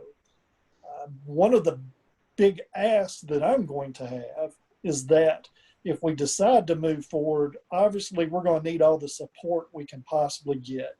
And that would be via school systems and the counties and the cities, and the support we would need to be able to access some of those financial resources in order to be able to, enter into a venture that we know we would be successful in. And hopefully you're able to hear all that. Mr. Gillespie, thank you. The irony is that we're talking about the need for broadband, and we're having the trouble right here in the courthouse getting a good, clear broadband signal. So irony, whatever. And there's obviously a bigger and better need on this. I forgot to mention earlier this evening that we're also joined here by our guest, Dr. Weeks, who was long distance for a while ago, but he made that short drive, and we appreciate him being here with us. Also online, this is a joint meeting with the school board where they could participate in this because they have some questions as far as where the broadband needs and some maybe some input for you. So at this point in time, with your permission, Mr. Gillespie, I'm going to start acknowledging across the screen the members from the school board and see if they have any questions for you immediately on this, if that's okay with you. Oh, sure. All right. First one I see up on our screen is Mr. Kirk Vandervoort. Kirk is the chairman of the school board, my school board representative. Kirk, do you have any questions for Mr. Gillespie?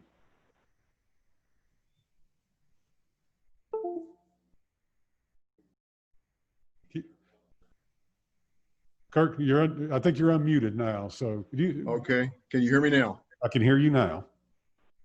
Very good. Mr. Gillespie, on behalf of the school board, thank you for being here in this joint session. And as you've said, it's certainly a time when it's come to the forefront during this pandemic that that broadband is basically a utility, and it is definitely needed. And especially as we look into and try and discern whether or not we're going to be going partially virtual or maybe all virtual. So thank you for your efforts. I know this is a project that Dickson Electric's been looking at. What are you able to give us some insight into maybe the areas of focus that you may initially install if Dickson Electric approves it? Maybe where the first areas or pockets would be? Sure. Can you hear me okay? Yes, we can. Okay. Very good. Well, in fairness to all, most likely we would start in a rural community and in one of the more populous areas as well in order to, construct. If we move forward, it's about a 4-year process to build that. If we were lucky enough, if we move forward to capture some of the funding that's available, a lot of that has stipulations that it goes to rural areas. And so if we're getting support to build in rural areas, we would build in rural areas, obviously where that support is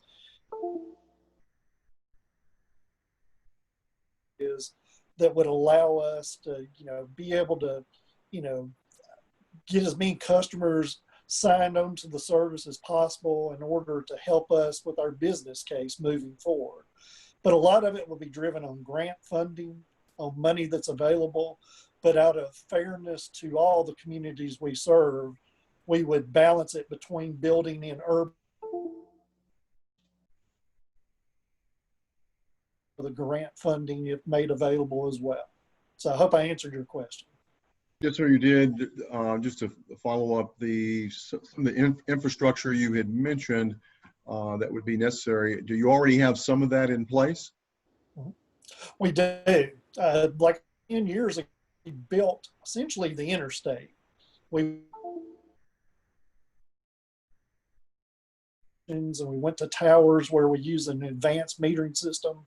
So we already have the building blocks for something like this in place that will help us out as far as speed of build, and the communities. We're already in the communities that we serve with this fiber optic network and have had it for several years. And so, yes, we have infrastructure in place today, and we would utilize a lot of the excess capacity in that infrastructure in order to support this endeavor. And just a final question, do you have kind of an anticipated cost per customer that it might be at this time? Generally, it's somewhere between $1,200 and $1,500 per customer for me to build to that customer.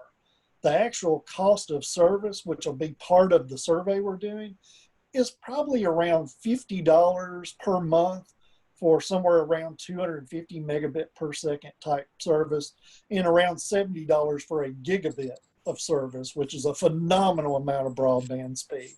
So that survey is going to address some pricing. It also is going to give us some insight and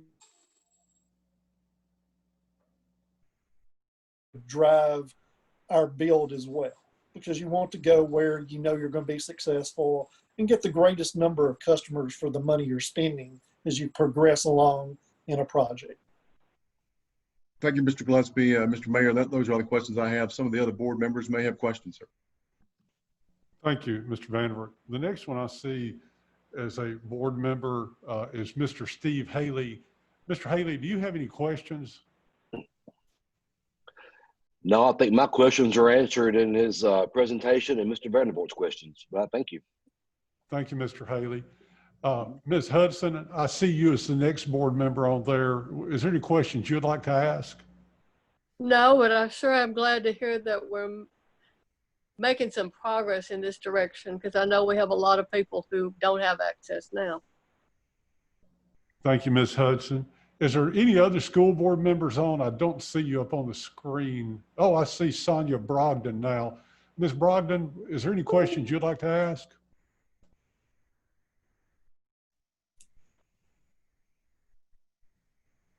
Ms. Brogdon? No questions. Thank you. Did I get all the board members there? Haley, Hudson, Vanderwerk? Mr. Mayor, I think you did. I think these are all the folks that have logged on.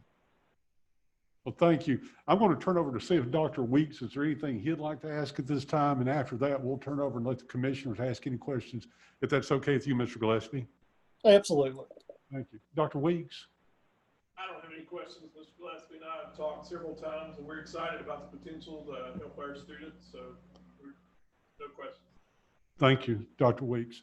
Commissioners, you just raise your hands and let me know, and I'll be glad to recognize you if you have any questions, Mr. Gillespie. Commissioner Shepard. David Shepard. How's Meriwether Lewis doing with their expansion? Daryl David Shepard. How's Meriwether Lewis doing with their expansion? Can you give us kind Thank of you for the question. Sure. It's a little difficult for me to speak on their project, but I do have some insight in that, you know, they have decided to provide broadband service to their electric customers as well. And they're probably around a year into their project thereabout. I know they went into rural parts of Stewart and I guess Humphreys County, and they're serving customers there at this time. And they're continuing to move along in that project. It's a process, and it's a challenging process. And so, you know, I know their progress with what they're doing and commend them very much so for what they're doing. What some folks may not know is that Dickson Electric System is an integral part of that project for them. we actually provide, utilizing our existing fiber network, some connectivity for them to be able to do this project that they're working on. And so we're getting experience, we're talking with them, we're learning from what they're doing. And I think it's going to be very helpful for us if we decide to move forward. Thank you.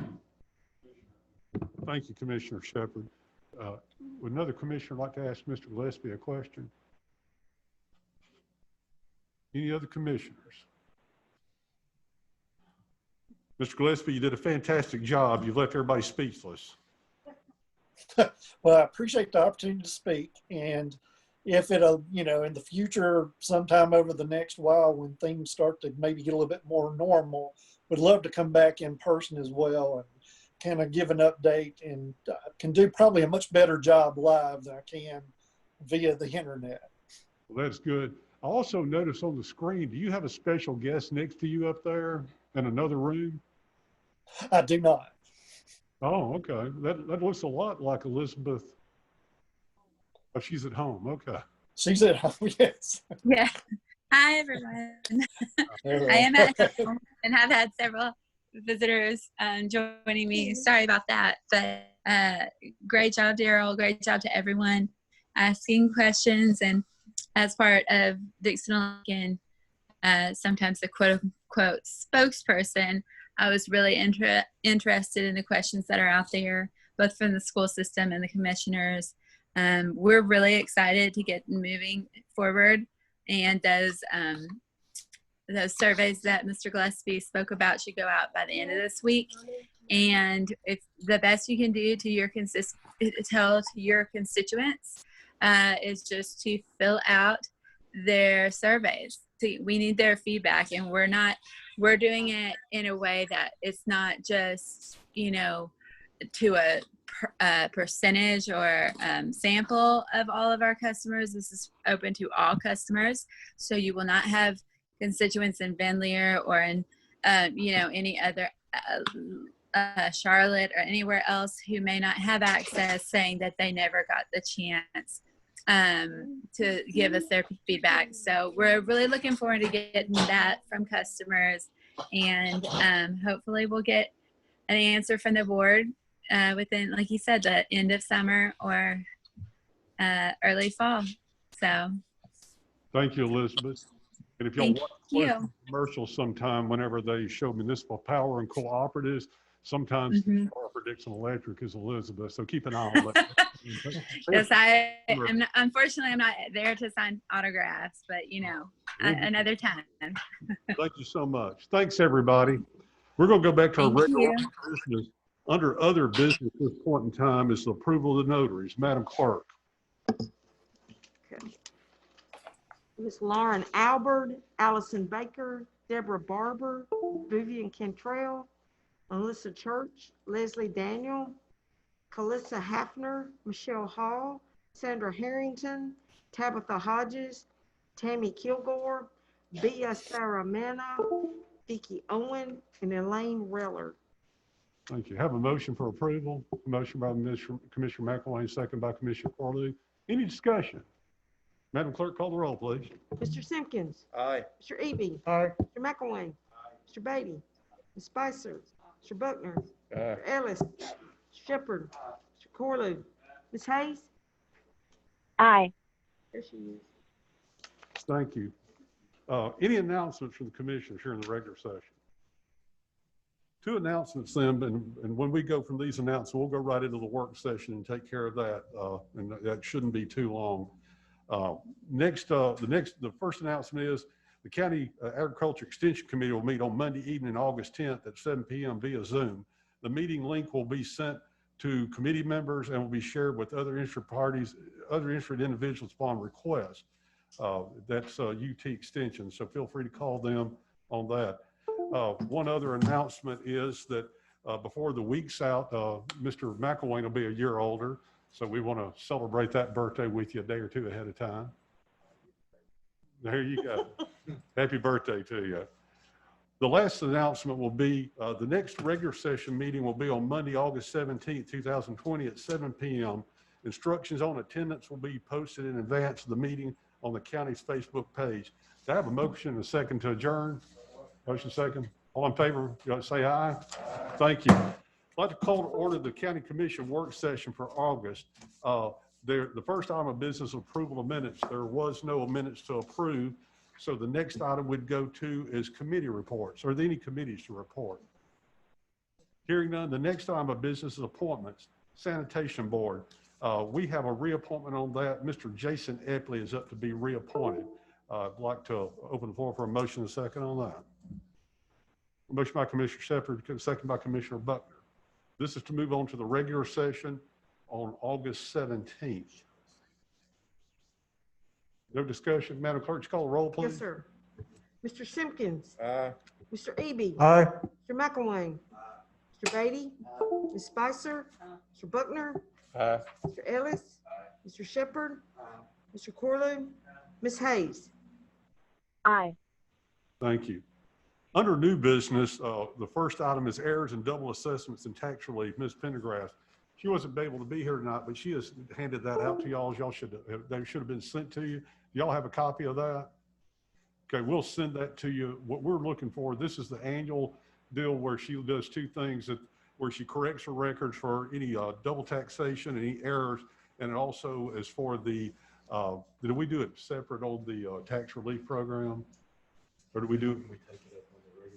But not tonight, okay. And the others for the tax relief program, which people on limited incomes that have that situation, it's also to approve that for the coming year. So we will get you the information on this. I'll get Ms. Pendergrass to send that to y'all. But this is to move this forward so it can be determined on the August 17th meeting. I'll open the floor for a motion. Motion by Commissioner Buckner. Do I have a second? Second by Commissioner McElwain. Any discussion? Hearing none. All in favor, vote by, I'm sorry. Madam Clerk, would you call the roll? Mr. Simpkins. Aye. Mr. Eby. Aye. Mr. McElwain. Mr. Beatty. Ms. Spicer. Mr. Buckner. Aye. Mr. Ellis. Mr. Shepherd. Aye. Mr. Corlew. Ms. Hayes. Aye. Thank you. Next item is number 2 is loan modification. This is on the library loan. We talked about this and had it approved or discussion before the end of the fiscal year. We held this to get through the end of the fiscal year before we modified it. We've had money paid down on that as we planned. This is to set it up on a 10-year amortization to pay it off. What we're doing on that, by doing that, it was already put in the budget and shown to y'all that way. As we collect more monies on this, our intention is to pay that off quicker. And we're going to look at the money for Selling Library and a couple other things to help reduce that debt. But we had this before y'all back. I think it was actually in May, Mr. Hall. Is that right? April or May. But we didn't want to move on it because if you have a loan that you're refunding and it goes over the end of a fiscal year, it can be an audit nightmare. So we've held that to this meeting on this. So what we'd like to do is go and get the approval for this to move on to our regular session for loan modification on this. Open motion by Commissioner Eby, second by Commissioner Shepherd. Any discussion or questions? Madam Clerk, would you call the roll? Mr. Simpkins. Aye. Mr. Eby. Aye. Mr. McElwain. Mr. Beatty. Spicer. Mr. Buckner. Aye. Mr. Ellis. Mr. Shepherd. Mr. Corlew. Ms. Hayes. Aye. Thank you. Next item is under new business is set the rules for a sheriff's vacancy. I'm going to have Mr. Reagan go over this. Y'all have options on this as a legislative body. Many times what we do are appointments. This is not an appointment. There's a couple of things you can do. Y'all have sole authority over how you want to decide this. It's an election by the commission. We've been through this several times. If you go that route in replacing a county commissioner until it comes up to be on the ballot. That's one of the items you can look at in the other, but y'all have sole authority on this, and we're going to be looking to y'all, the commissioners tonight, to give us instructions on how you want to do that. Mr. Reagan, would you explain the situation, the rules? Sure. So before we get into the rules for filling a vacancy, let me kind of give some background that will help put this in perspective. You may have read, and I think we've had a prior discussion about this, that because of the timing of the sheriff's resignation, the state elections office has determined that causes it to be placed on the November ballot.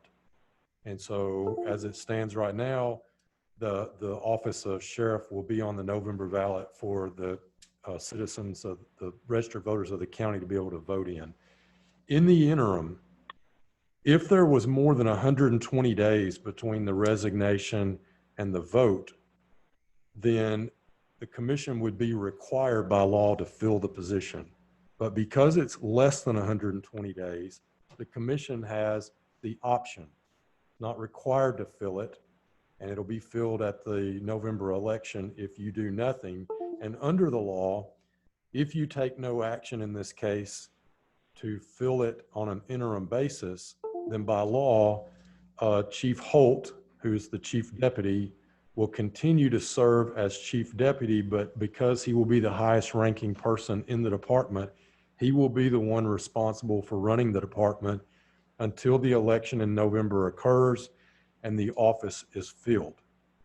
And so the first decision really tonight would be a decision by the commission about whether or not you wish to seek an interim appointment to fill it so that the person would hold the title of sheriff, as opposed to it simply being run by the chief deputy during this 3 or 4 month period.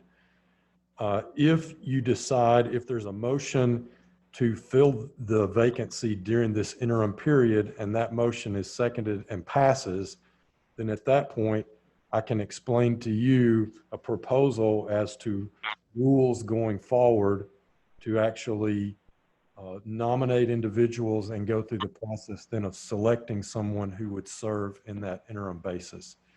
And so that's the first issue before you tonight, is whether or not you wish to fill the vacancy during the interim versus simply allowing the chief deputy in that title to run the department until the November election. At this point in time, open the floor for discussion from the commission to hear your opinions and show guidance to how you'd like for this to be done. Mayor Round? Yes, Commissioner. Mayor Round? I would make a motion that we allow the chief deputy to continue to administer the department in this interim period and not actually appoint another person or him in that position. Okay, we have a motion by Commissioner Hayes and a second by Commissioner Simpkins. Mr. Reagan, can you restate it? Right, so the motion that Ms. Hayes, as I understand, has made is not that the position be filled for someone to operate under the title sheriff during this interim period, but the motion is that there be no action taken and that Chief Holt be allowed as chief deputy to continue to run the department until the November election. Is that correct, Ms. Hayes? Yes, I believe that's the fairest way to do it, and then have an open election in November with all the candidates running. We have a proper motion from Commissioner Hayes and a second by Commissioner Simpkins. Any discussion or any questions? Commissioner Ellis. Would an intern sheriff be paid more money than the chief deputy since he's going to be doing the job? My understanding, the interim sheriff would have the title of sheriff and they would be paid at the rate set by the state legislature. To me, that would seem more fair for whoever is going to be filling in for that 3 months. That's the will of the commission. Any other questions or comments?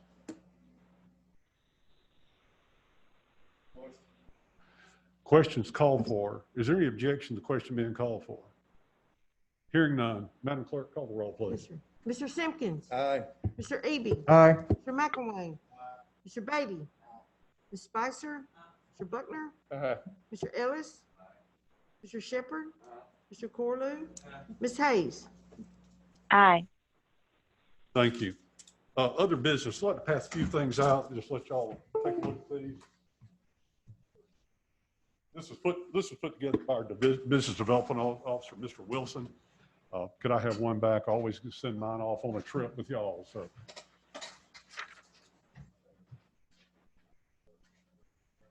this is the economic update, kind of showing you what's going on in the county. Be glad to share with this anybody that's watching online, or we'll also push this on the county's Facebook page where one can look at this. just kind of economic update and trying to, there's a few things, thank you, Mr. Simpkins.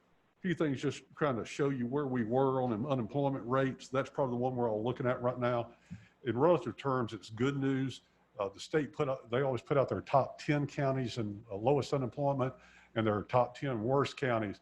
Fortunately for Dickson County, even though it's not the number we want, our employment rate in Dickson County is the 9th best in the state. We're doing, in relative terms, pretty well. We all understand if it's somebody that's lost their job, they're not doing well, and we haven't lost track of that. So we're working hard to make sure things get done to get them back in order on that. But that's the good news. And I think one of those things, there's probably a lot of different things you can look at. But if you look there to the left at the Dickson County jobs on that pie chart, the good thing about Dickson County's economy is very diverse. So when something does happen, it's not just one sector that gets chopped down and causes unemployment rate to skyrocket.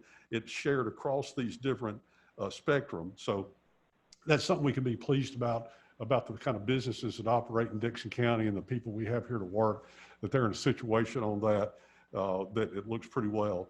So I just want to share that with you. This is for y'all's information.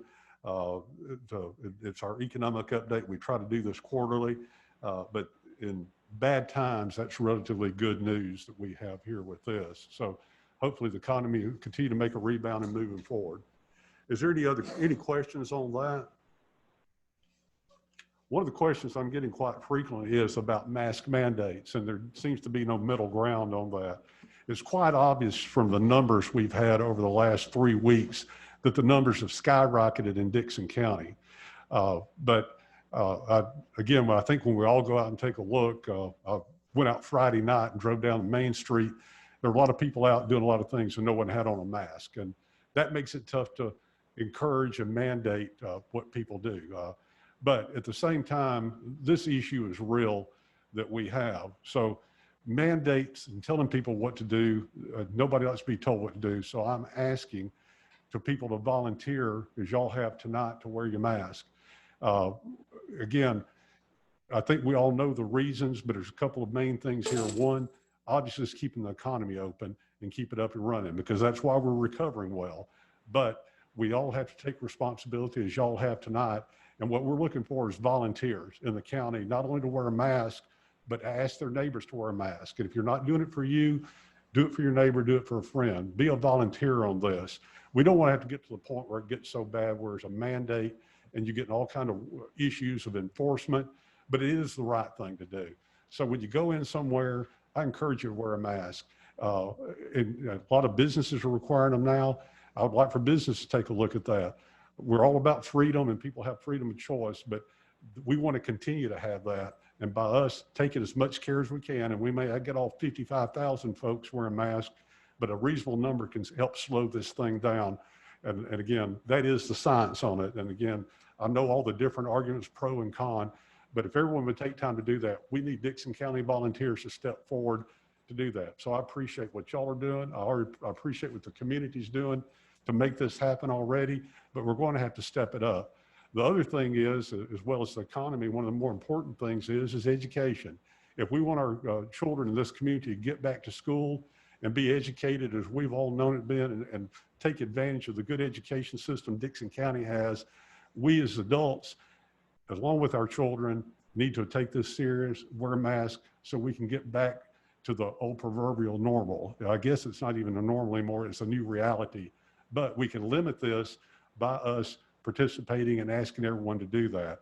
I have no intention of coming around and trying to do some enforcement that's impossible to do, because there's some people that just simply refuse to do it. We know them, we know how they are, and some of them I understand for different reasons with health concerns, but we truly need to encourage everyone to do what they can. So I'm asking you, I'm asking everyone tonight that may be listening, please wear a mask, and please ask a friend and your family members wear a mask so we can get this number back down. Any other business, anything anybody would like to cover? Commissioner Simpkins. I guess I need a clarification from Brian on this resolution we passed on the roads. Since we did this on certain roads in the county at this weight limit, is it our obligation to contact companies like concrete, dump truck, trucking, lumber companies and let them know that if they're caught on this road with those trucks at weights exceeding that, they're susceptible to a fine? Well, in the short term, the answer is we have no enforcement mechanism. We have no, Mr. Burgess can address this, but I'm not, unless he has something hiding on his lot that I'm not aware of. We don't have portable scales or a weigh station to be able to even prove that someone is violating it. And so while certainly the action has been taken by this body, I'm not aware of a way at this point that we would be able to prove it to be able to enforce it. I don't know if that answers your question or not. Not really. The Right. next question is, so we're going to overlook a certain group of people, but then you're going to have a group of people, if they're caught out there, we're going to enforce the law. Is that right?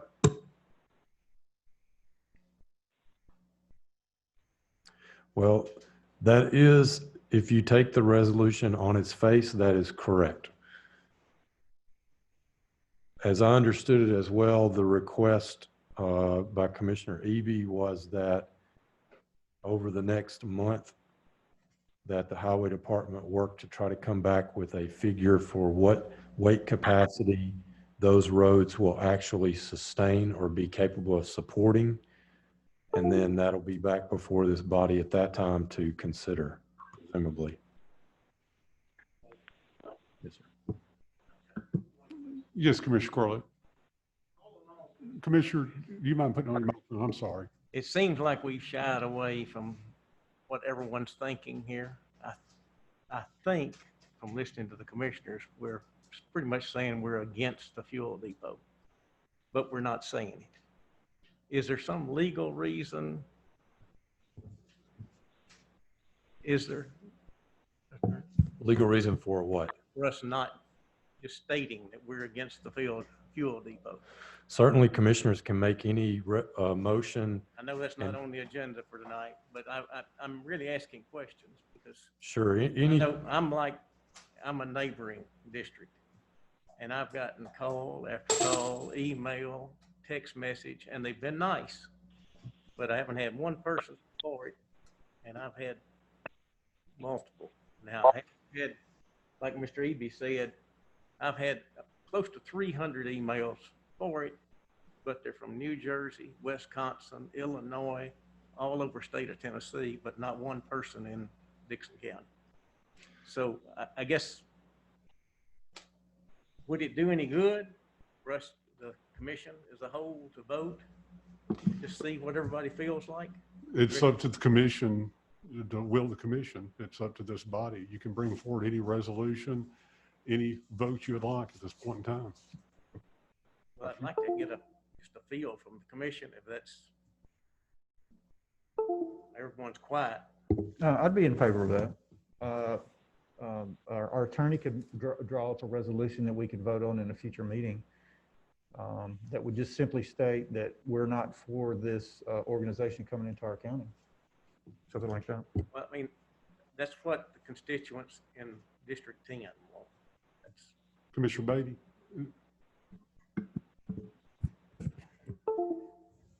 Well, like I said, Mr. Eby said it and brought it out that this was strictly brought to stop Titan or to help stop it. And Mr. Corlew saying, and that was kind of what I had thought. I mean, this paper isn't worth probably isn't worth the words. It's not worth anything. We can't enforce it. You know, Mr. Eby, would it be better? I mean, it's apparently going to court. And, you know, with a resolution from the county saying that we're against it, work better in court than a resolution trying to do a weight limit thing that's not worth the paper it's wrote on, be more effective. I mean, I'd be more for, and yeah, let's have a resolution. We're against the Titan thing and let's leave this road issue alone. And I mean, to me, we know, like I said, it's the elephant in the room. We know would it be more effective to have a resolution saying the county's against it than us doing a road thing in court? Because that's where she's headed. Any other discussion? Commissioner Spicer. How can we prevent this in the future? I mean, this was done so many years ago, and this was why, and I hated to kill, and this is something small compared to what we're talking about, but like the storage units we turned down, that man would not give me an idea of exactly what he was going to do. And I was like, okay, he might not do nothing, and then a year or two from now, he'll do something else. Is there any way to put a term, like if you don't do whatever this is zoned for within so many years, that it goes back to the original? Or, I mean, this is like, once you zone it, it's out of control. Is that possible? Yeah, and that's probably something good for Mr. Darnell if he were here to be able to address. I know that there is that provision with regard to PUDs, where if it's not developed within a certain period of time, then it reverts. But that's certainly something that could be explored. Because this is scary, and there's more of it out there that's zoned that way, that we have no control over other than what planning and zoning can do. You know, we talked about it, and I want to congratulate y'all and the Planning Commission on what you did on R2 zonings, because that one we caught before the R2 was rezoned. It was agricultural property, and it was asked to be rezoned. So again, you're right. There's others out there to be rezoned.